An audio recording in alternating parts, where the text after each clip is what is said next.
Hello everyone, my name is Julia. I am a certified Montessori teacher, as well as a mum to an 11-month-old and a stepmom to an 8-year-old. I make videos on how you can implement the Montessori method and Montessori philosophies at home in easy, practical, and budget-friendly ways. Today's how-to Montessori video will be all about what I think is one of the easiest ways you can implement the Montessori method at home through the shelves of materials. This video will be the start in a mini-series within the greater How to Montessori channel and will be an introduction as well as setup for ages 0 to 3, so stay tuned for future videos on setup for the older age groups.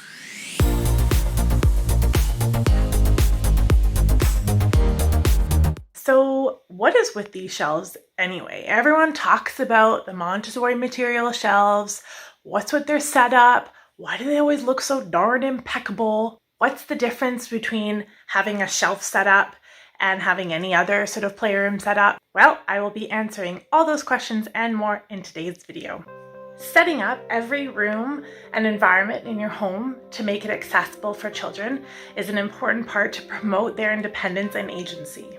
This is not an exception for your child's play area, which should definitely be catered to their reach to promote freedom of movement and their developmental.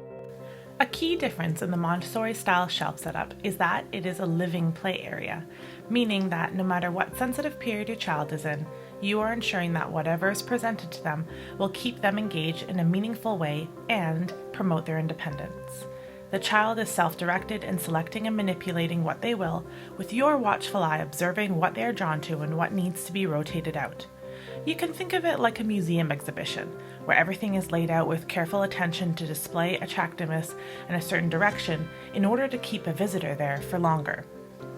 Now, in a Montessori classroom, shelves are set up to cater to specific progressions for specific academic subjects. Some of the materials in a Montessori classroom are fixed on the shelves and others are a little bit more flexible and can be rotated out, usually found in culture and practical life. The children in the classroom are then taught an entire presentation on how to select an appropriate material, how to remove it from the shelf, how to set it up, how to go about doing the material, how to pack it away, and how to put it back on the shelf. This is to promote respect for the material's physicality, maintain tidiness for concentration, and follow through after being put away to make sure that the next person who accesses that material can access it as if nobody has used it before. Okay, but following the Montessori method at home doesn't need to follow the structure found in the classroom.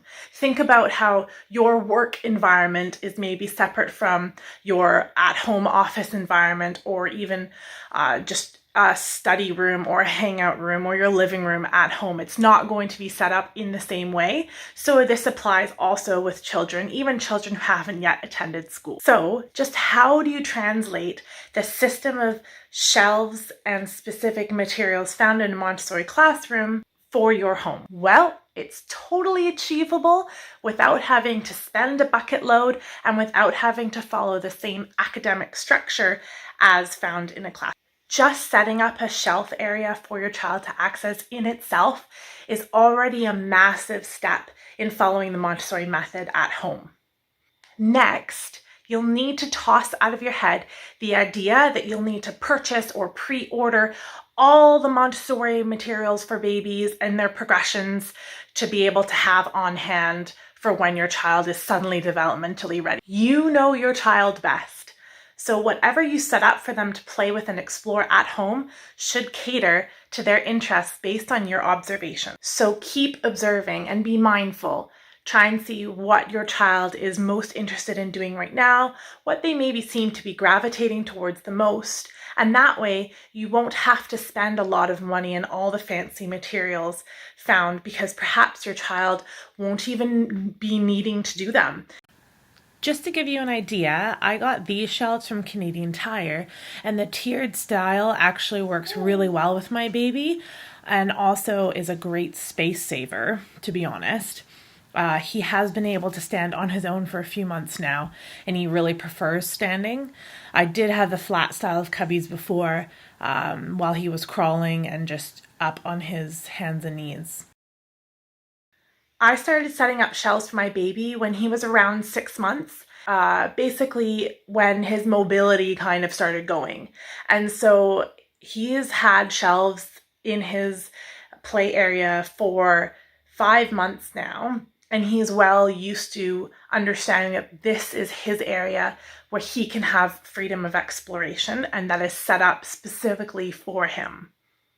So now you've decided that you want to set up a shelf unit for your child to be able to explore and to place specific materials that cater to your child's developmental needs at that moment.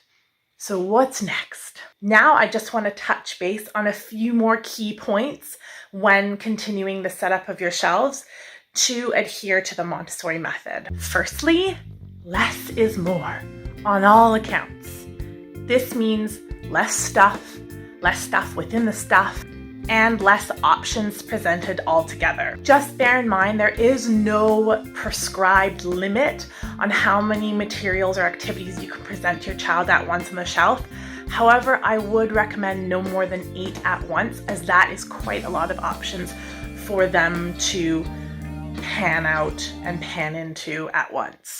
Obviously, things like books and any additional sensory activities such as water play or larger motor development things you might have don't count. And for the things you do put out, try to stay away from the super decorated, extra fancy and flashy things that do 10 things at once kind of stuff. You'll often notice that Montessori materials are wooden, colored very specifically, and are very durable. This is done very purposefully to allow for the child to focus more on the doing of whatever the material is asking or encouraging the child to do, rather than the whole look of it. Now, it is totally okay to have plastic materials.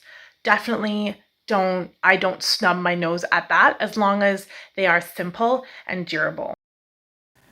Just be aware that the majority of those flashy toys end up tossed aside and then donated because their lifespan is just not sustainable. And I know it is tempting to buy whatever else you think your child might need, or whatever your great aunt recommends because she used it with her kids when they were little and it worked great for them. But again, you know your child best, and you're the one that's seeing daily what they like to do and what they're gravitating towards. And honestly, kids are usually the most fascinated in the simplest of toys and activities. Like, my kid is happiest when he's banging 2 sticks together at the beach. He could do that all day. Just remember that true Montessori style is clean, durable, and simply presented in a way that, on the one hand, funnels a child's exploration to a single or several purposeful tasks, and on the other hand is actually quite inviting for the child to want to explore because there's not so many distractions. Secondly, in the Montessori method, you'll want to keep to some sort of progression no matter what direction you go in. For your baby, you'll want to start off super simply and cater to what they're able to see and how they are at that time able to explore the world. This is why you see a lot of Montessori newborn materials in very stark black and white contrast with very simple designs and shapes on them. For your baby, the whole world is basically not your mother. So everything is new. Every sense of theirs is absorbing this world that suddenly is so much bigger than the coziness of their mother's womb. So just keep that in mind when you have a baby and expand outwards from there. Everything's a trial and error, really. Here, for example, I switched out the color rings for some shower curtain holders I had lying around for this large dowel because I noticed my baby was not able to put the larger colored ones on successfully. So these curtain rings should be a more approachable alternative. As your child grows and they'll be able to do and move in different ways, you can expand what you're offering them or what they have free choice to use based on where their developmental stage is at. This is why the concept of shelves is so important, as opposed to having a playroom with large boxes or drawers or things that can hide and jumble up whatever toys and activities you have quite easily. That is A, overwhelming for a child, and B, hides and distorts the progression of choices that you are going to want to offer them. Too many messy choices or too many progressions at once, and your child will become overwhelmed. After that, it's just a matter of being aware of what are the typical developmental stages for your baby or toddler and where your child is at. The reason why the Montessori method focuses so much on progressions is to set up a child for success by breaking down a larger skill into smaller ones. So scaffold, build, and encourage them. In Montessori terms, we call developmental stages sensitive periods, which is just when your child becomes suddenly very interested in one or several aspects of life and will want to do and repeat and soak up as much as they can of that aspect or those aspects over and over and over and over again. And again, it's different for every child. For example, my 11-month-old, when he was about 6 months, started getting really into the cause and effect of clashing two things together. And so a lot of what I presented to him were musical instruments and pounding toys and activities, because I couldn't really, if I put out other things for him, he wouldn't be interested in them or he would just smash them together. So it's all about trial and error. You can offer your baby or toddler the options of what you are wanting to introduce to them next, and they might not be ready for it. But then, like a week later or 2 weeks later, you never know, they might suddenly be ready for it.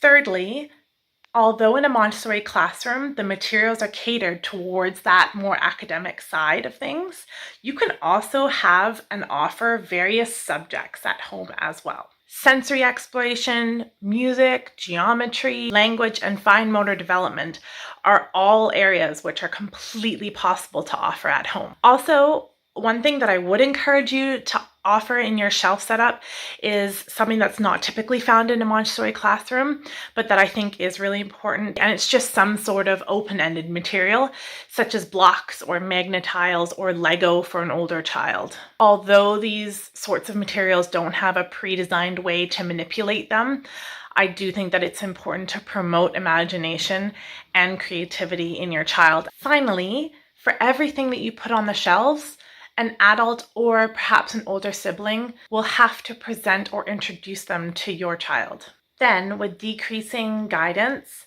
your child will learn how to remove the activity from the shelf, play with it, and put it back. Now, with babies, you can't necessarily present how to do a certain activity, especially because their attention span is just not there yet. But you can introduce it to them and spend a few times sitting with them and playing that activity with them so they understand kind of how it goes. Here, for example, I'm showing my baby how to put new rings on the dowel, but he isn't ready for it yet, so I'm probably going to pack it away.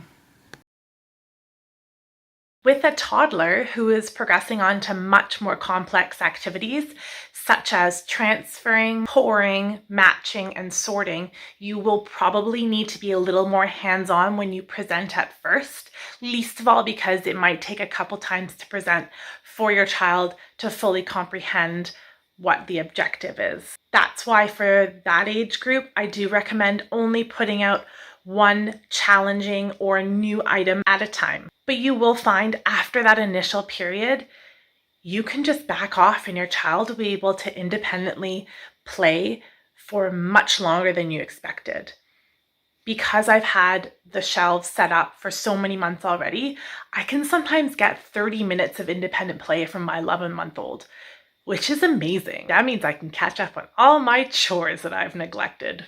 Again, the emphasis is on simplicity and clean presentation. Children are drawn to an inviting and orderly setup. So if you're finding your child's attention span with their toys is too short, consider removing some of the things that you've set out for them, giving them less options, or perhaps replacing some of the options that you have with things that are a bit more challenging. One of the best things about adopting this method, I think, is just how much money and time you'll save in the long run. Having that set number of things that you have out at once, because they are limited with your shelf space or cubby space, will save you from wanting to put out everything at once for your baby and then feeling a need to perhaps buy the next thing in order to put it on there. You can rotate through your larger stock and build carefully from within what you have. By observing my baby, I have been able to avoid spending money or overspending on things that he probably would have never used.